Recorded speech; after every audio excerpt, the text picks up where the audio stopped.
Okay, before I get to my review, I have seen all over Facebook, I have seen all over Twitter about the, I really don't think it's a rumor anymore because I actually looked at Twitter and his account, his WWE account was suspended, and I'm talking about CM Punk leaving the WWE. Now it's all over YouTube, it's all over the YWC, everywhere people are talking about this. And people are doing videos on it, and I'm actually, I kind of want to say something about it as well. And here's my thing. Did you guys ever doubt it? Did you really think that it wasn't going to happen? Did you really think it wasn't going to be a time that CM Punk got so fed up he will walk out? And do you blame him? Because let's be real here. The WWE has a tendency to keep leaning on their legends and not looking towards the future. They spent millions and millions of dollars developing a developmental center to try to build up new superstars, while in the end they keep relying on their old time greats, their old time legends to build up their brand. So in a way, how on earth are all these new guys supposed to get a decent push, supposed to be leading on up to becoming a champion, if they're going to continue to go back to their old school guys? Not only that, they have a particular type or a particular breed. And I hate to say a breed of wrestler that they're looking for. They're looking for these big, huge, giant behemoth guys to lead their company. And sure, we got Randy Orton, that's a champion right now, but Randy Orton actually comes from wrestling royalty. So, I mean, he's already pedigreed to be a wrestler. So, they're going to lean towards that. So, honestly, it's really tough for a newcomer to actually come in and become a champion. And a guy who's supposed to who considers himself to be the voice of the voiceless and considers himself to be as real can be, yeah, that's something that can really make you angry. And can you blame him for leaving? Let's face it, the WWE right now are in a bad state. They keep relying on their old guys instead of pushing on towards the future. And honestly, they're going to make a huge mistake by losing a lot of casual fans that can actually, well, they're going to probably lose a lot more hardcore fans first. And then somehow, if the product continues to be as mediocre and bland as it is, they're going to lose a lot more casual fans. And the only way that they'll stop and change their ways is if they start losing money. So, in the end, their product's going to consistently be bland, mediocre, and just flat out boring. And let's face it, CM Punk is not that. It's jacked up how they lost one of their top guys, but I really, in the end, don't really blame CM Punk at all for leaving. And I do think that he's going to be all right for it. I don't think he's going to lose out at all. He is going to be all right for it, and the WWE better wake up.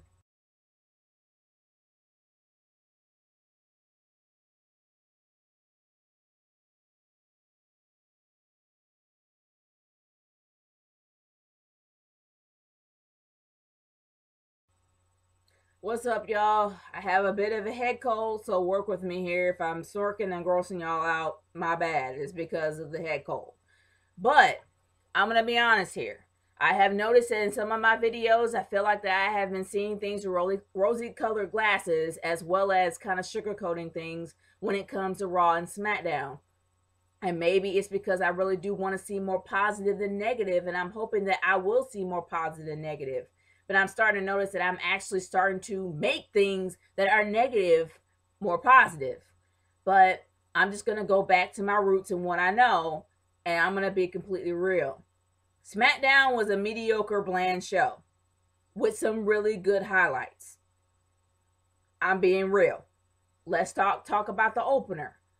The opener started off great because I absolutely like the fact that the Shield, we all know, we all for kind of foresaw this through tons and tons of foreshadowing, that the Shield was going to eventually break apart. And we all know what the catalyst of the entire breakup is. We all know who that person is, and it's Roman Reigns. Like I said many times before, Roman Reigns neutered the Shield because it was all about Roman Reigns. He practically made those two look like idiots, and then he kind of dominated the entire thing because that's how he's pushed. And I'm not blaming Roman Reigns, I'm just saying that's how it is. But we all know that there's some tension between him and Ambrose. So it's going to be a possible fight at WrestleMania between him and Ambrose. Who knows? But we all know that Seth Rollins happens to be the voice of reason, trying to bring them all together. And I absolutely love that segment, how we just start to see them crumbling, and it's only because of two people, and how Seth Rollins is still trying to be the glue to hold them all together. But what made it great for me is the fact that they turned their focus off of each other and turned it towards the Wyatt family. Now, I want this match to happen. I'm happy that it's going to happen. You have a psychotic faction, a faction of chaos versus a faction about order and justice. Chaos and order never mesh, which makes a good match. Like, seriously, it pretty much makes the most epic of epic matches because they can never go together. And that is why I want this match to happen. And I'm glad it is. But here's the irrelevant part of the opener. Let's talk about Vickie Guerrero, shall we? This woman has been in the WWE as long as I can remember before Eddie Guerrero passed away. God bless his soul. But what makes me really upset is the fact that this woman is going to be consistently berated, ridiculed, and just pretty much put in most insignificant of situations as time goes on. She's the GM of Smackdown. But more and more, I actually do see that she absolutely has no power and no rhyme or reason to be there. And how when Triple H actually came out, it shows me even more that this woman is going to continually be booed, hated, and pretty much treated like she is a lowly piece of crap. That's pretty much how it is. Maybe I'm kind of seeing too much into it, but that's how I see it. But here's another irrelevant part of that opener. Triple H. There was really no rhyme or reason why Triple H needed to come out there and state the obvious. How he was, for some strange reason, wanted to prolong it and act like, okay, let this go. And I'm like, dude, you're going to allow this match to happen anyway. Why all this? It's not even dramatic. Why bother? And in the end, he granted the match. So I'm like, that was pointless. And Triple H just wanted to be out there to just say, hey, I'm Triple H. We know, dude. We know who you are. So that whole point was pretty much irrelevant and stupid. It was literally a great segment that was pretty much on the level of awesomeness, brought down to sheer stupidity within 5 seconds. All because of Triple H. Sorry. For those Triple H marks out there, your boy has an ego problem, and your boy really does know how to dumb down a segment. At times. Seriously. If it doesn't involve him, he will dumb it down and make it really irrelevant really fast. But let's move on from there, shall we? Some of the matches that I actually did see were okay. I mean, the matches themselves are never bad. They always have great chemistry. They always have great in-ring ability. But it's all about the storylines for me. It's all about the relevancy of these matches leading on up to the storylines, leading on up to a pay-per-view. And some of these matches that they had on there were pointless. I'm sorry, they were. There were some that were interesting, leading on up to things that are going to possibly be different after the pay-per-view, or maybe leading on up to the pay-per-view. But most of these matches that I saw were irrelevant. Yeah, they actually had 2 qualifying matches, but those qualifying matches were irrelevant, and this is why. We all knew the outcome of both of them.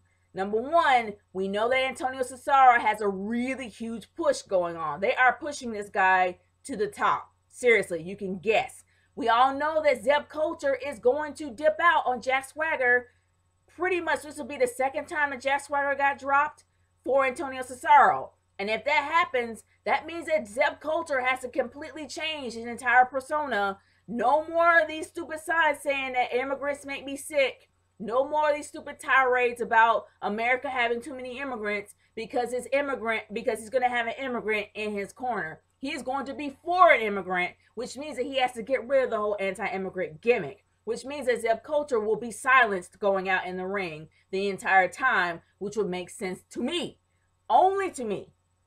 But if he continues with this whole anti-immigrant thing and he chooses Antonio Cesaro over Jack Swagger, it's going to look dumb. Like, he's going to really look stupid every time he goes out there. But yeah, that's another foreshadowing moment there in the making. Jack Swagger is going to get dropped for Antonio Cesaro. Real Americans will be no more. Because Jack Swagger ended up losing his match. He is not going to be in the Elimination Chamber because Christian has beaten him. As well as Dolph Ziggler not being in the chamber because of the fact that Antonio Cesaro's beat him. So we got our 2 people to fill in those slots that were left. Antonio Cesaro and we got Christian, the 2 that were filling in. So honestly, Everyone is going to be in the chamber. The chamber is already set, which is very quick. You honestly would think that they would kind of expand on out for the next 2 weeks to build up who is going to be in the chamber. But it was slammed in there so quickly that they're like done. So I'm like, oh, okay. You got like what, 2 more weeks for the pay-per-view? What are you going to do till then? Like, how are you going to be able to build up the matches? I don't know. That's something they got to figure out. But then we got another surprising moment that actually happened on Smackdown today or tonight, whatever. We got the primetime players breaking up. Your chocolate milk dud, and I'm calling him that because I forgot his name, dipped down Darren Young. Because they lost a match? I'm like, okay. Let's just say this. The primetime players have had the most hype since Darren Young pretty much came out the closet. And ever since then, they have been winning matches. They never really had a really bad losing streak. If they had a terrible losing streak, I would understand. But they've only lost a few matches. It really wasn't that bad. So why all of a sudden that we got the chocolate milk dud saying that he was like, ever since that they teamed up, they were losers? I'm like, no, you weren't. You guys were hyped up until y'all lost Abraham Washington. And after you lost Abraham Washington, y'all pretty much fought to stay relevant on the screen. And then after that, you got Darren Young coming out of the closet on TMZ. And then y'all got a huge push for the last few months. Last year, they got a huge push and barely any losses. And now all of a sudden, you're saying that you're a loser ever since you got paired up with them? I'm like, y'all are literally trying to close out loose ends, even though it makes no sense the way you're doing it. Like, it made no sense for the chocolate milk dud to go heel. It didn't at all. And it didn't make any sense for Darren Young to get beaten up at all, period. But the chocolate milk dud is now heel, and Darren Young is now the face. And if y'all remember the chocolate milk dud's name, please leave in the comment section below, because my mind went blank. But as time goes on, we actually had what is it? Fandango versus, good grief, why do I keep forgetting this guy's name? I can remember his name every time I watch Smackdown, but every time I stop watching it, I blank. Xavier Woods, that's his name. Okay, we had Xavier Woods versus Fandango. Now, there was on one reason and one reason alone why I like this match. There you go, Emma. Emma's the only reason why I will watch any Fandango match on this show. It's because of Emma. And seeing how Emma is more on stage and more on both Raw and SmackDown, which means she's going to be a part of the roster very soon. And I'm hoping that actually happens. Because when that happens, she's going to feud against Summer Rae. And it's going to be a really good feud because Summer Rae is an excellent talker. For those that haven't really watched her work on NXT, go back and watch her speak. This chick can speak. And she's a great heel at that. So I'm really hoping that her and Emma will start feuding. And her and Emma will have a really great feud because the Divas division really needs something. They really need to have a fire lit under them, seriously. Because we're not going to see Total Divas for another month. For another 2 months. So they need to do something till then. So honestly, I'm hoping that really does start happening. But we all knew the outcome of that match. Seriously, we really did. And Xavier Woods was somehow, somehow Xavier Woods is going to come out on top. Seriously, I can't remember if he won the match, but let's just say that Fandango ended up getting tossed out on his butt. Yeah, I think he did win the match, and somehow Fandango attacked him, and we all know what happened. But regardless of that, there was really no relevance at all to that match. And I'm hoping that maybe they'll do something for the Elimination Chamber. I don't know, or at least for WrestleMania, I don't know. But there were so many matches here that just didn't make any sense at all. It didn't do anything for the Elimination Chamber. I don't really know why they had these random matches here. It's not so much of the fact that they had to focus on the wrestling alone. They need to focus on the storyline too. Because if you're planning on telling a story, you have to tell a story in the ring. It has to lead up to that point so it can be a little bit more relevant and a little bit more emotional for the people watching the show. That's just me personally. And they didn't really do that for me. But I will say that there's another third moment in here that I absolutely loved. You got the Minions The minions of the Wyatt family, Rowan and Harper, finally breaking their silence. They're finally speaking. And they sound pretty darn good, I'm going to say that. Rowan and Harper were downright intimidating, more intimidating than Bray Wyatt. Well, nobody's intimidating as Bray Wyatt, but either or, they felt like a family. They seriously felt like a family. Before, it was more like a cult because you got Bray Wyatt pretty much being the speaker and the talker of the entire group while the other two were just mindless drones. But now they actually have broke their silence and they're speaking. They feel more like a family. And I really do hope that they speak more in later segments because they are downright intimidating when they open their mouth, which makes me really look forward to the Shield versus the Wyatt family at the Elimination Chamber, which I'm so glad it's happening. But honestly, guys, my overall thoughts of SmackDown is this. It was a very, it could have been better. It was a very mediocre show with no relevance towards the Elimination Chamber at all, except for, well, I'm going to take that back. They had some relevant matches towards the Elimination Chamber. They had the qualifying matches. But the Elimination Chamber qualifying matches were so wrapped up so fast that it makes you wonder what the heck are they going to be doing for the next 2 weeks to beat this thing up.